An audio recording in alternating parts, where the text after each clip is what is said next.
This is the fourth book in the Vampire Academy series by Richelle Mead. If you have not read Vampire Academy, Frostbite, and Shadowkiss, then the following review may contain spoilers.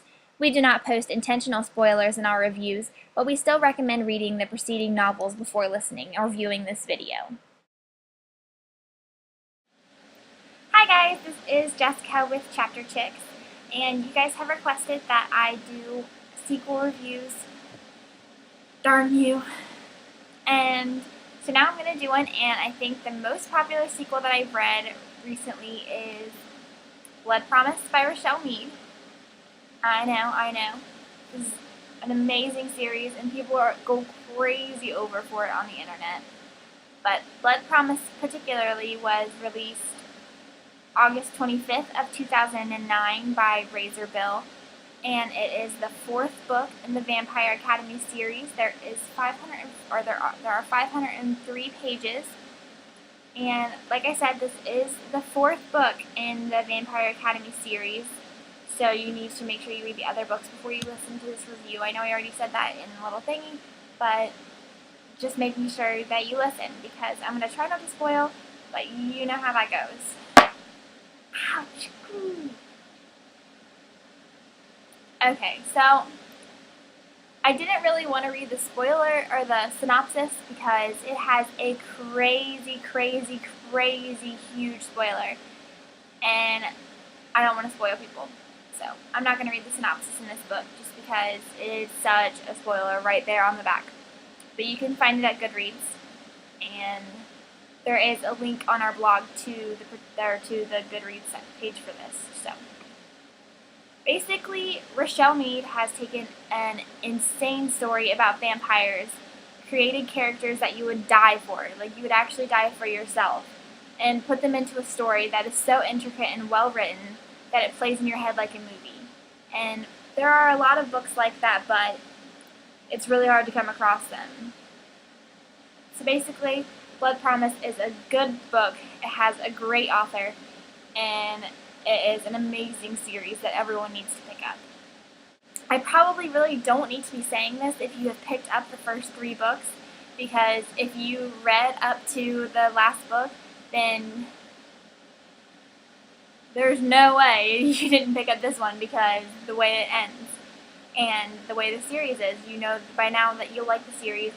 And I do also want to say that if you can't get through Vampire Academy, get through Vampire Academy, because it isn't the best in the series. That's 100% true. It's not the best in the series. It's the first book, but it sets up an amazing series. So if you can get through Vampire Academy, you get to read this awesome series. So yeah, this, like I said, it's a really good series. You've got to pick it up.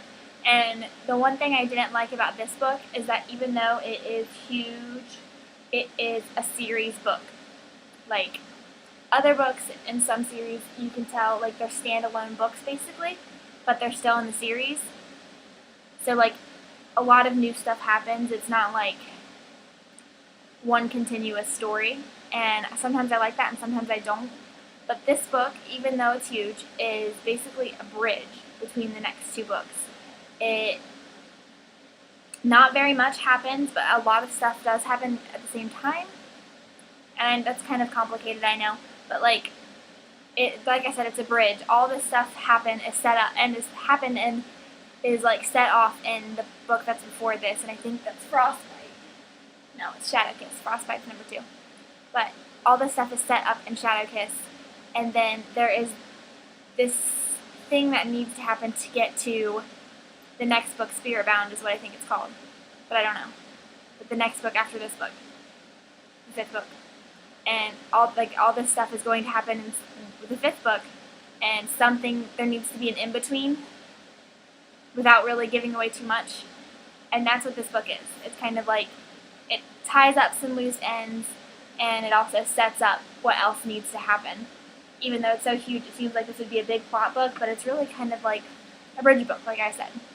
And it was still really good, do not get me wrong. I still laughed and cried, but I didn't like it as much as I liked the other ones because of the fact that it was a bridge book. Yeah.